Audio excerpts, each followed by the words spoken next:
Assalamu alaikum students, this is class chemistry and we are studying chapter number 1 exercise, and today we will study short questions from exercise, short question 1, 2, 3 and 4, and we will study long question element and their classification.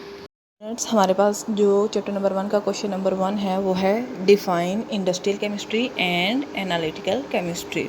तो इस तरह से जो है वो आपको question जो हैं वो पूछे जाएंगे। ये क्वेश्चन आपकी एक्सरसाइज से, तो आपने ये ध्यान से देखना है कि आपने इसका आंसर जो है वो कैसे लिखना है। मैं आपको साथ साथ थोड़ी थोड़ी एक पेपर प्रेजेंटेशन भी बताऊंगी, तो इनकी डिटेल्स तो आप ऑलरेडी पढ़ चुके हैं। यहाँ पे मैं आपको जस्ट इनकी थोड़ी सी ब्रीफिंग दूंगी, थोड़ा थोड़ा इनके बेसिक कॉन्सेप्ट्स दूंगी। वैसे आप इसकी डिटेल्ड वीडियोस जो है वो आपके पास मौजूद हैं, तो आपने बस ध्यान से देखना है कि आपने जो है वो इनको अटैम्प्ट कैसे करना है। फॉर एग्जांपल आपके पास जो पहला क्वेश्चन है वो है define chemistry and analytical chemistry.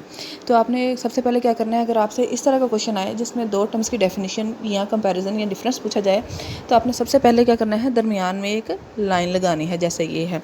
उसके बाद आपने क्या करना है कि दोनों साइड्स पे उन टर्म्स की हेडिंग दे देनी है मार्कर के साथ। आप कट वाला मार्कर यूज़ कर लें तो ये ज़्यादा बेहतर होगा। उसके बाद जो है आपने इनकी जो भी डेफिनेशन है वो यहाँ पे राइट करनी है इन हेडिंग्स के नीचे, और एंड पे अगर किसी टर्म्स के साथ आपकी बुक में एग्जाम्पल मौजूद है तो आपने एग्जाम्पल जो है वो लाजमी मेंशन करनी है। फॉर एग्ज़ाम्पल यहाँ पे इंडस्ट्रियल केमिस्ट्री है जो केमिकल कंपाउंड्स हैं उनकी मैन्युफैक्चरिंग के साथ डील करती है, लाइक एग्रीकल्चर प्रोडक्ट्स और सोप वगैरह हो गया। और जो एनालिटिकल केमिस्ट्री है वो एलिमेंट्स के जो है वो क्वालिटेटिव एंड क्वांटिटेटिव एनालिसिस के साथ डील करती है। तो इन दोनों की आपने दरमियान में लाइन लगा के ऊपर हेडिंग दे के इन टर्म्स की नीचे ये डेफिनेशंस लिखनी है इस तरह से। तो ये इस तरह से आपने कोई भी क्वेश्चन आपसे पूछा जाए तो उसको जो है वो पेपर में प्रॉपर तरीके के साथ उसको प्रेजेंट करना है। इसी तरह से क्वेश्चन नंबर 2 है, how can you differentiate between organic and inorganic chemistry. This is very important question. ये वाला क्वेश्चन जो है बहुत इंपॉर्टेंट है। मैनी टाइम्स ये आपके एग्ज़ाम में भी आया है, आपसे प्रीवियस जो एग्ज़ाम हुए, और मैनी टाइम्स इसकी जो टर्म्स हैं वो आपके बायो के और केमिस्ट्री दोनों के सब्जेक्ट्स में यूज़ हो रही हैं। तो ये इनका डिफरेंस जो है वो आपने ऑर्गेनिक और इनऑर्गेनिक का ध्यान से याद रखना है। इसके लिए भी आपने क्या करना है, जब आंसर लिखना है तो सबसे पहले दरमियान में एक लाइन लगानी है। उसके बाद आपने ऑर्गेनिक केमिस्ट्री की हेडिंग देनी है एक साइड पे, और एक साइड पे इनऑर्गेनिक केमिस्ट्री की हेडिंग देनी है, और उसके बाद आपने नीचे जो है इनकी डेफिनेशन लिखनी है। तो जो ऑर्गेनिक केमिस्ट्री है वो मतलब साइंस है जिसमें उन कंपाउंड्स को स्टडी किया जाता है जिनमें कार्बन और हाइड्रोजन कंबाइन फॉर्म में पाए जाते हैं। जिनमें क्या होता है कि कार्बन और हाइड्रोजन कंबाइन फॉर्म में पाए जाते हैं। और इनऑर्गेनिक केमिस्ट्री में क्या होता है, उन एलिमेंट्स को स्टडी किया जाता है जिनमें कार्बन और हाइड्रोजन जो है कंबाइन फॉर्म में नहीं पाए जाते हैं। तो ये डिफरेंस जो है वो आपने बहुत अच्छी तरह से याद रखना है। इसके अलावा आपकी बुक्स में भी इसकी डिटेल्स मौजूद हैं आपके अंडरस्टैंडिंग के लिए। इसके अलावा आप ऑलरेडी भी ये पढ़ चुके हैं। तो यहाँ पे आपने जस्ट ये देखना है कि आपने क्वेश्चन को अटैम्प्ट जो है वो कैसे करना है। नेक्स्ट क्वेश्चन है हमारे पास question number 3, scope of biochemistry. कि बायोकेमिस्ट्री का स्कोप क्या है। इसमें आपने बताना है कि जो बायोकेमिस्ट्री है वो एक बहुत ज़्यादा वास्ट नॉलेज है, इसकी बहुत सारी एप्लीकेशंस हैं, लेकिन आपने उन चंद एक फील्ड्स का मेंशन करना है जो कि आपकी बुक में दी गए हैं, like fields of medicine, food science and agriculture etcetera. तो इस तरह से आपने जो है वो इसका आंसर जो है वो राइट करना है। क्वेश्चन नंबर 4 हमारे पास है, how does the homogeneous mixture differ from heterogeneous mixture. तो आपने जब इसका आंसर लिखना है तो सबसे पहले ये याद रखना है कि द वर्ड होमो का मतलब होता है सेम और वर्ड हेट्रो का मतलब होता है डिफरेंट। तो इनके नेम से ही आपको इनके मीनिंग पता चल जाएंगे, लेकिन सबसे पहले आपने ये याद रखना है कि बिकॉज ये भी डिफरेंस पूछा गया है तो आपने दरमियान में एक लाइन लगानी है। एक साइड पे आपने होमोजीनियस मिक्सचर की मार्कर के साथ हेडिंग देनी है और एक साइड पे हेट्रोजीनियस मिक्सचर की।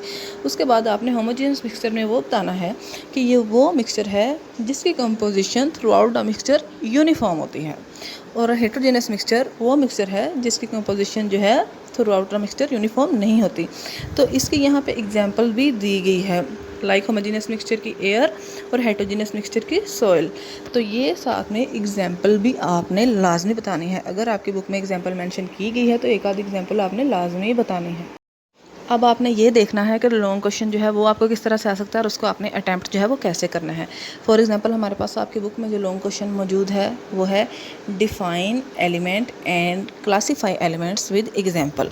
तो इसमें सबसे पहले आपने क्या करना है कि मार्कर के साथ एलिमेंट की हेडिंग देनी है। सबसे पहले आपने क्या करना है, मार्कर के साथ एलिमेंट की हेडिंग देनी है।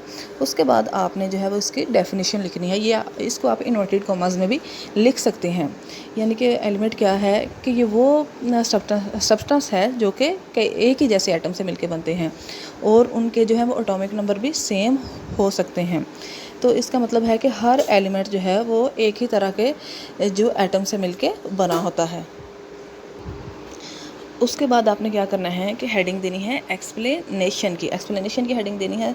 और ये आपकी बुक में जो है वो इसकी एक्सप्लेनेशन जो दी गई है वो आपने थोड़ी सी बतानी है कि अर्ली एजेस में क्या हुआ था कि सिर्फ 19 एलिमेंट्स जो हैं वो डिस्कवर हुए थे और यही समझा जाता रहा था कि जो एलिमेंट्स हैं इनको फर्दर ब्रेक नहीं किया जा सकता है। लेकिन फिर फर्दर रिसर्च जारी रही और अब तक जो है 118 एलिमेंट्स जो है वो डिस्कवर हो चुके हैं और जिनमें से 92 जो है वो नेचुरली स्टेबल हैं। तो इसकी एक्सप्लेनेशन जो आपकी बुक में मौजूद है, आप ऑलरेडी पढ़ चुके हैं, तो वहाँ से आपने जो इसकी जो एक्सप्लेनेशन है वो देनी है इस तरह। उसके बाद आपने हेडिंग देनी है क्लासिफिकेशन ऑफ एलिमेंट्स, यानी कि एलिमेंट्स की क्लासिफिकेशन की आपने मार्कर के साथ हेडिंग देनी है और फिर बताना है कि किस बेसिस पे इनकी क्लासिफिकेशन है, like on the basis of their properties की बेस पे इनकी क्लासिफिकेशन है। एलिमेंट्स किस किन किन किन पार्ट्स में इसकी डिवीजन है, metals, non metals and metalloids में। ठीक है, आपने सबसे पहले क्लासिफिकेशन हेडिंग दे के उसके बाद आपने बताना है कि इसकी प्रॉपर्टीज़ की बेसिस पे क्लासिफिकेशन की गई है 3 टाइप्स में, metals, non metals and metalloids में। फिर उसके बाद आपने सबसे पहले मेटल्स की हेडिंग देनी है, बताना है मेटल्स क्या होती है। नॉन मेटल्स की हेडिंग देनी है, बताना है नॉन। फिर आपने मेटलॉइड्स की हेडिंग देनी है, वो बताना है क्या होते हैं। और फिर आपने उसके बाद बतानी है फिज़िकल स्टेट्स ऑफ एलिमेंट्स, इसकी आपने हेडिंग देनी है और नीचे इस तरह से इसकी जो डिटेल है वो आपने राइट करनी है।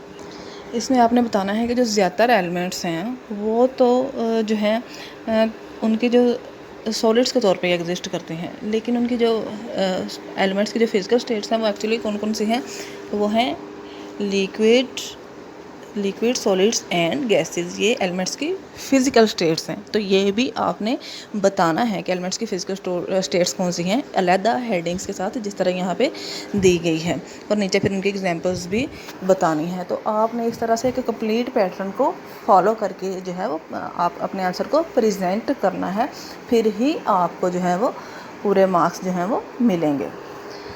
तो इस तरह से जो आपका स्कोप ऑफ केमिस्ट्री है इसका 1 नंबर होता है। इसका अगर आपसे पूछा जाए तो इसका आपने जो है वो लाजमी बताना है। और आपने जब भी पेपर को प्रेजेंट करना है आंसर को, तो बहुत ध्यान के साथ जो जो उनसे टर्म्स जिसमें हाईलाइटेड हों आपके अकॉर्डिंग, या आपके जो आप पढ़ चुके हैं या जो आपको गाइडलाइन दी गई है, उनको आपने मार्कर के साथ बोल्ड लाजमी करना है और उनकी अगर हो सके तो अलहदा से हेडिंग्स भी ज़रूर देनी है। So this was about today's lecture. Still if you have any confusion you can again ask.